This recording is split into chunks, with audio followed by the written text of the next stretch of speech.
And that is tough. Because, you know, yung landing ng same foot, maybe the intent is a 2 foot. Paano ba yung nagiging simultaneous or what have you? 15 points, 4 out of 6 from 3. Alvin Pasaol beginning to wax hot. So is this guy though. And things have not changed actually here to start the third quarter. I mean, I'm looking at the shot chart in the first half. You know, pretty much anywhere on the floor, they were scoring. Wilson was asking for it from the start.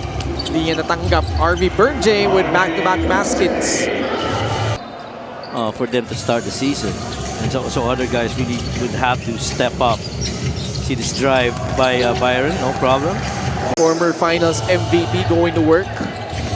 Santa Ana with a full head of steam lays it in for 2. 2 of every 6 attempts he makes. Santa Ana umikot. Pasok yung kanyang layup. Ngayon ang importante para dito sa Marikina. The slip by Jervy Cruz, finishing through contact. One more free throw coming up. Bago nangyari lahat ng yan, he spent 3 years in Team B before getting a break. Speaking of getting a break, this guy, pabandang free throw nung una. Pasok eh. Pumasok ba? Hindi ko ma-recall. Pasok yun. Yeah. Tsaka dami nang gumagawa niya. Yun nga sabi nila. Shoutout ko lang si former UST Tiger Cup, si Jacob Datu. Kahapon nag-shooting kami ng free throws, 100 free throws. Nitong huli, sa junior high. Escoto, ito UST Tiger Cup talaga to. Pasa ni Santa Ana kay Pasaol. Well, tumatapat sa scoring ang Marikina pero kailangan i-prevent mo rin makascore ng sunod-sunod itong Basilan because napakalaki nitong kalamangang hinahabol mo. Up down the middle, no problem.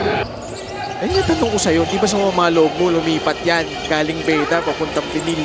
Well, may mga bedista sumama ang loob. Pero ganun talaga sa basketball eh. How that, future is gonna be laid out for you. Those are things that they definitely have to consider. Pero sa totoo, yung mga bedista noon, nararamdaman mo rin eh.